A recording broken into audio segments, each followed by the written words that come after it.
비트코인은 피어투피어, P2P, 일렉트로닉 캐시 시스템이라고 비트코인 백서에 제목이 되어 있습니다. 피어투피어가 무엇인지, 이게 어떤 의미인지 그래서 살펴보는 것이 비트코인을 이해하는 데 매우 중요한 단서가 되기 때문에 피어투피어에 대해서 설명을 드리겠습니다. 일단 피어투피어, 이 피어를 개인이라고 해석을 하기도 하는데 이 개인이어도 상관없고요. 개인 키를 가지고 있는 어떤 그 독립주체, 이거를 이제 피어라고 저는 생각을 하고 있습니다. 나중에는 머신 하나하나가 피어가 돼서 알아서 온체인 또는 레이어 2 거래를 자동화해서 할 가능성이 매우 높다라고 생각을 하고 있기 때문에 피어의 의미를 저는 조금 더 확장해서 생각을 하고 있는데 현재 그냥 버전에서는 그냥 개인 이렇게 이해를 해도 될 것 같습니다. 일단 P2P는 개인과 개인이 직접 연결되어 데이터를 주고받는 구조라고 그렇게 정의를 할 수 있습니다. 자, 이걸 이해하기 위해서는 우리가 일반적으로 사용하는 웹 서비스 구조를 보면 되겠는데요. 지금 이 영상을 우리가 많이 시청하는 플랫폼 중에 하나가 유튜브라고 있습니다. 그 유튜브의 구조를 가지고 설명을 해보면 일반 웹 서비스는 서버와 클라이언트 구조로 운영되는 것이 그 보통입니다. 자, 여기서 서버는 데이터나 리소스나 무언가를 갖고 있는 자료를 제공하는, 서브하는 그런 역할이 서버고요. 클라이언트는 서버에게 서버가 제공하는 것을 자신의 컴퓨터, 스마트폰 이런 걸로 받아서 보는 그런 곳이 클라이언트입니다.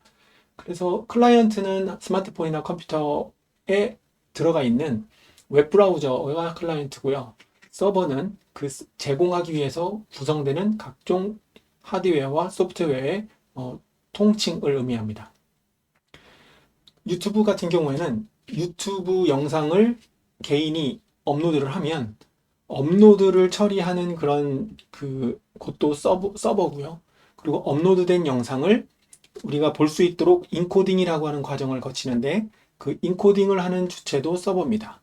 자, 그리고 인코딩이 끝나면 자막도 생성을 해주고 그 다음에 요즘은 중간중간에 제목도 이렇게 점프할 수 있는 그런 목차도 생성을 해주고 자동으로 썸네일도 만들어주고 하는 그런 역할들을 하는데 그 모든 것이 유튜브 서버에서 이루어집니다. 유튜브가 웹 서비스가 서버를 통해서 중앙 집중 방식으로 운영되는 것이 그냥 우리 일반 웹 서비스의 모습이라고 보면 돼요. 그렇게 해서 중앙에서 관리하는 서비스를 서버가 제공을 하면 일반 개인은 스마트폰이나 컴퓨터의 웹브라우저라고 하는 클라이언트를 사용해서 제공하는 것을 받는 그런 방식이고 거기에 글을 쓴다든가 업로드를 한다든가 하는 그런 상호작용, 인터랙티브한 그런 활동을 통해서 서버와 클라이언트의 구조가 완성이 된다라고 보면 됩니다. 자, 이게 일반 웹 서비스의 운영인데 이게 보통이에요. 거의 대부분의 구조가 그렇죠. 근데 반면에 P2P, 피어2피어는 기존 중앙 서버나 중개기관이 없이, 그러니까 중앙 집중 방식으로 운영되는 곳이 없이 네트워크에 참여한 각각의 사용자, 이걸 피어라고 저희가 표현을 했습니다. 그 피어가 동등한 역할을 하는 시스템입니다. 그러니까 모든 참가자, 모든 피어가 동시에 서버이자 클라이언트가 되는 겁니다. 그러니까 제공하기도 하고 받기도 하고 서로 굉장히 주고받는 어떤 인터랙션이 복잡하게 얽히는 구조가 피어 투 피어라고 하는 거죠. 이게 어떤 의미가 있느냐? 그냥 단순히 피어 투 피어 하면 뭐 상징적으로 굉장히 분산 여러 곳에 흩어져 있는 시스템이 자기들끼리 알아서 데이터 통신을 해서 뭔가를 주고받는구나 정도의 상상을 하겠지만 이게 돈과 관련된 부분이기 때문에 굉장히 혁신이라고 하는 겁니다. 그러니까 일반 웹 서비스의 구조로 우리가 금융 시스템을 살펴보면 국가가 통제하는 금융기관, 뭐 은행이나 기타 등등 그런 금융기관이 있을 거고 그 금융기관을 사용하는 일반 금융 소비자가 있을 겁니다. 자, 이때 중앙 집중 방식으로 운영하는 서버의 역할이 은행 시스템이 되는 겁니다. 은행 서버에서 무언가 내려주고 주고 금융소비자가 내가 내 돈을 보낸다고 했을 때에도 중앙 집중 방식으로 운영되는 은행이 그 요청을 받아서 요청을 수행할 건지 말 건지에 대한 그 어떤 의사결정과 권한, 통제를 이 서버가 하게 되는 겁니다. 그래서 이 사람은 자기 통장에 있는 돈이긴 하지만 뭔가 의심스러운 요소가 있는데 라고 하면 내 돈이지만 내가 다른 곳으로 전송을 못하는 일들이 벌어지죠.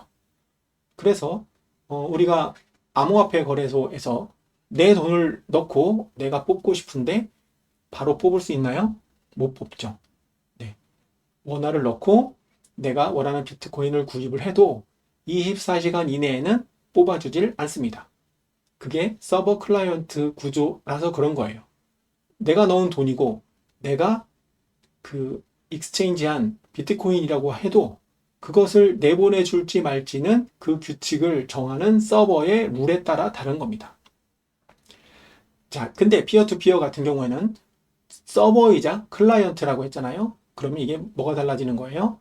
금융 소비자 역할을 하면서도 은행의 역할을 하는 겁니다. 그러니까 비트코인은 구현체를 자기 스스로 돌리게 되면 누군가의 통제를 벗어나 은행이자 금융 소비자가 될 수 있다는 의미입니다. 여기서 그 은행의 역할을 한다라는 것은 그 돈에 대한 어떤 중개의 역할을 한다라는 의미이고, 내가 원하는 돈을 보낼 때는 개인 키라고 하는 그런 것을 가지고 내가 서명을 한 다음에 네트워크, 분산되어 있는 네트워크에 내가 이 거래를 할 거예요 라고 보내는 행위, 그걸 브로드캐스팅이라고 하는데, 그렇게 해서 보내게 되면 그 클라이언트가 금융에 요청을 해서 보내게 되면 그것을 검증하는, 그래? 그럼 규칙에 맞게 돈을 보내는 거야? 비트코인을 보내는 거야? 라고 검증을 하는 것도 누군가의 중앙화된 서버가 아니고 비트코인 풀노드에서 블록 속에 들어있는 거래, 트랜잭션을 검증해서 규칙에만 맞으면 그 돈을 보내는 사람, 돈을 받는 사람이 누군지에 상관없이 그냥 처리를 하게 된다는 얘기입니다. 자, 이런 P2P 환경에서는 노드는 서로 동등하며 거래를 검증하고 기록을 공유합니다. 그렇기 때문에 거래를 검증하고 기록을 공유해야 되기 때문에 시간이 걸리겠죠. 전 세계에 수만 개의 노드가 있는데 그 노드가 기록을 공유하려면 일정 정도 시간이 필요합니다. 우리가 어떤 파일을 다운로드 받으려고 해도 다운로드 되는 시간이 필요하고, 우리가 유튜브에 접속을 해서 영상을 보려고 해도 시간이 필요하지 않습니까? 유튜브에서 제공하는 그 화면이 뜰 때까지 그게 짧든지 길든지 시간이 필요해요. 그러니까 거래를 검증하는 것을 서로 공유해서 각자가 플로드가 모든 전체 장부를 가지게 되려면 시간이 필요한 겁니다. 그게 우리나라처럼 인터넷이 빠른 국가도 있지만 인터넷이 매우 느린 국가도 있겠죠. 그렇다고 해서 그런 기록이 빠른 국가와 느린 국가, 빠른 국가에 사는 사람들과 느린 국가에 사는 사람들이 서로 장부가 불일치되면 안 되기 때문에 비트코인은 장부를 생성하는, 즉 블록을 만들어서 기존에 있는 그 전체 장부 뒤에다가 붙이는 그런 시간이 평균 10분에 한 번씩 이루어지고, 그것을 서로 이 P2P 네트워크에 있는 피어들이 가지고 있는 플로드에 동기화되는 시간이 있어야 되기 때문에 평균 10분에 한 번씩이라고 하는 그런 규칙이 프로토콜 레벨에서 있는 거라고 보면 됩니다. 자, 그래서 이 P2P라고 하는 환경이 비트코인으로 인해서 이제 완성이 됐는데, 이러한 구조 덕분에 검열 저항성, 그러니까 내가 돈을 보내는데 너는 어떠해서 돈을 보낼 수 없어 라고 금융기관, 중앙 금융기관이 검열을 할 수 없는 그런 속성이 검열 저항성입니다. 내가 보내고 싶으면 내가 개인 키를 갖고 있는 나의 지갑이라면 그냥 보낼 수 있는 겁니다. 그리고 내가 보내고 싶을 때 내 마음대로 보낼 수 있는 자율성이 확보가 되는 겁니다. 자, P2P는 그래서 비트코인 네트워크로 인해서 어떤 성격이 완성되었다라고 볼 수 있습니다. 하지만 사토시 나카모토가 P2P 기술을 개발한 건 아닙니다. P2P는 여러 형태로 발전하면서 비트코인 네트워크에서 현재 활용 중인데, 그 역사를 간단하게 살펴보면 넵스터라고 해서 음악을 공유하는 개인 공유가 가능했던 서비스가 1999년에 나와서 굉장히 선풍적으로 인기를 끌었는데 이때는 중계하는 개인 공유가 가능한데 중계하는 중앙 서버가 있었습니다. 그래서 넵스터는 파산을 했습니다. 예, 그래서 법적으로 어떤 문제가 생겨서 파산을 했어요. 중앙 서버가 있기 때문에 그런 걸로 봅니다. 그 이후에 그누텔라, 이동키 이런 것들 들어본 적 있으시죠?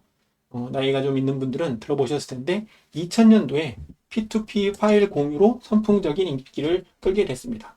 넵스터가 왜 망했느냐?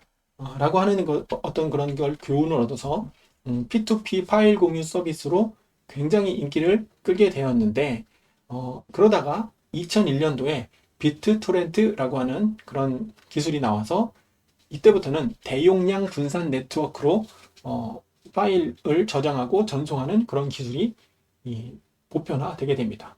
그래서 비트토렌트라고 하는 그런 기술, 분산 네트워크에서 데이터를, 파일을 주고받는 이런 것이 지금 비트코인 풀로드의 전체 장부가 생기면 마지막 블록이 착 전체 장부에 달라붙으면 그걸 전체적으로 풀로드끼리 다 공유를 해야 되거든요. 그래서 그거를 통신하고는 그런 포트 뭐 이런 것들도 다 이제 약속, 그걸 프로토콜이라고 하는데 그렇게 약속을 해놓고 동기화를 시켜놔서 전 세계 모든 풀로드가 동일한 전체 장부를 유지할 수 있는 그런 구조가 이 P2P 네트워크, 비트토렌트라고 하는 기술로부터 이제 사용을 해서 지금 이렇게 분산 네트워크를 운영하고 있다라고 이해를 하면 되겠습니다.